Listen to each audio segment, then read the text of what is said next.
السلام عليكم ورحمة الله وبركاته، أهلًا بيكم حبايبي عاملين إيه؟ يا رب دايمًا تكونوا بخير وبصحة وسعادة. النهارده من مطبخ ماما عبير جايبة لكم وصفة جديدة، حاجة كده يعني عظمة يعني، أكلة حلوة جدًا كلنا بنحبها، الوطن العربي بيحبه، العالم كله بيحبه. هاعمل النهارده طاجن قرع العسل أو اليقطين. عايزة بقى تحطّوا لايكات كتير أوي، وتنشروا الفيديو ده لكل الناس علشان الناس كلّها تستفاد، وخصوصًا البنات اللي لسه متجوّزة بتحب تعمل يعني حركات وحاجات حلوة كده لجوازهم، فيا ريت كلّه يشيّر. شايفين الحلاوة والجمال، طبق يعني بجد، بجد هتدعوا لي عليه. طريقة سهلة جدًا وسريعة ومش هتاخد منكم وقت خالص. جمال وحلاوة زي ما بيقولوا ما فيش بعد كده، عظمة على عظمة على عظمة. يالّا نسمّي الله وندخل نشوف الطريقة ونعرف المقادير. أنا جايبة بقى إيه هنا، قرع عسلة كبيرة حلوة كده يعني، ممكن تعمليها كلّها، ممكن تعملي نُصّها براحتكم خالص يعني. حسب أفراد أسرتِك، لو أسرتِك كبيرة اعمليها كلّها، لو أسرتِك صغيّرة ممكن تعملي نُصّها والنُص التاني تغلفيها بالستريتش وتدخّليها التلاجة، هتقعد شهر مش هيجرى لها حاجة خالص. أنا هنا جِبت اليقطينة كده غسلتها كويس أوي من الأتربة والعوامل الجوية، وبعد كده نشّفتها كويس بمناديل، وهاحاول هنا أقطّعها نُصّين.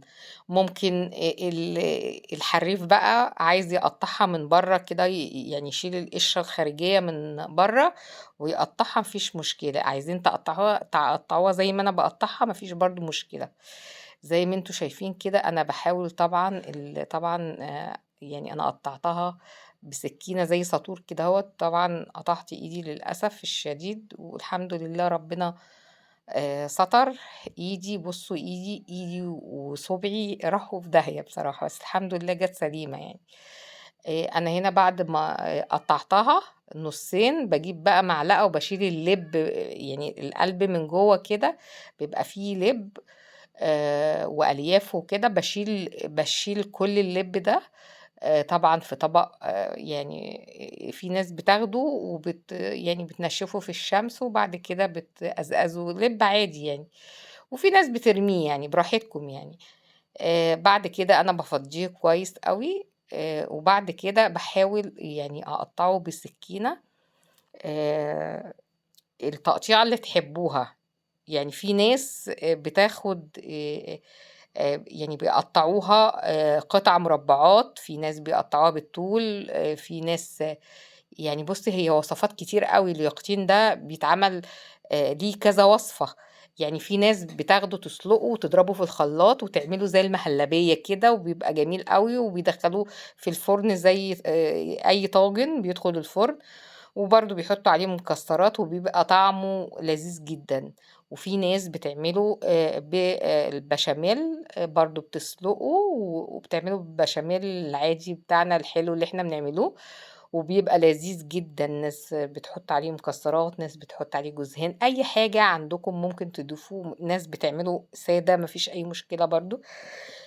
في ناس بتطبخه حادق، يعني بيبقى صنف حادق، بيبقى جميل أوي، يعني بيطبخوه زي الكوسة كده، بيبقى طعمه جميل أوي ويعني مستحب، الناس متعودة على أكله كده.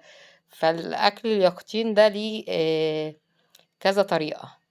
زي ما أنتم شايفين كده أنا باقطّعه، قطّعت النُص لنُصّين، وباحاول على قد ما باقدر إن أنا يعني باقطّعها كويس عشان خاطر السكينة فعلًا كانت حامية جدًا، وكنت يعني خايفة خايفة أوي وأنا باقطّعها. بعد ما باقطّع كده باقطّعها بقى باشيل القشرة الخارجية اللي برّه ديّة، بتتقطّع بكل سهولة. هو يعني مش صعب ولا أي حاجة، أكنها بطيخة وبتقطّعوها ما فيش أي مشكلة. بالعكس كمان القشرة بُص صُبعي هنا بعد ما يعني السكينة جات على إيدي من تحت، بصّيت لقيت ما خدتش بالي برضه السكينة طالت صُبعي، بقى صُبعي وإيدي والحمد لله كَف إيدي كُلّه اتدمّر الحمد لله. جيت بقى أنا بالسكينة المشرشرة ديّة، قُلت بقى نقطع بيها وبلاش أقطع بالسكينة التانية عشان إيه، كده إحنا هنطلب الإسعاف يعني. المهم بعد ما قطّعتها جوزي ما كانش هنا، لو كان هنا كنت خلّيته يقطّعها، بس للأسف هو ما كانش هنا. المهم بعد بقى ما قطّعتها زي ما أنتم شايفين كده مكعبات، آآ عايزين برضه تقطّعوها بالطول التقطيعة اللي تريّحكم، ممكن تقطعوه مثلًا إيه، تقطيعات كبيرة، لإن في ناس بتحب مكعبات اليقطين ديّة، بيحبّوا يسلقوها ويحطوها في الفرن وياكلوها كده، أنا هاعملها كده، مش هاحط فيها لا بشاميل ولا أي حاجة، عشان أنا عندي برضه أنا يعني باعمل diet أنا وجوزي مش عايزة يعني أحُط أي حاجة، أنا قُلت كفاية السُكّر، لإن السُكّر طبعًا يعني ربنا يستر، بس إحنا قُلنا الوجبة ديّة إحنا هناكلوها في اليوم الfree بتاعنا، فيعني هننقنق كده شوية أنتم عارفين يعني النقنقة بتاعتنا. المهم جِبت الحلة وبعد كده حطيت اليقطين وحطيت زي كوبايتين سُكّر، وفوق منهم إيه، مليت بقى مَيّة، حطيت مَيّة في الحلة يعني مليت نُصّها كده، وبعد كده حطيتها على النار، طبعًا شغّلت النار عليها وسِبتها لغاية ما تتسلق.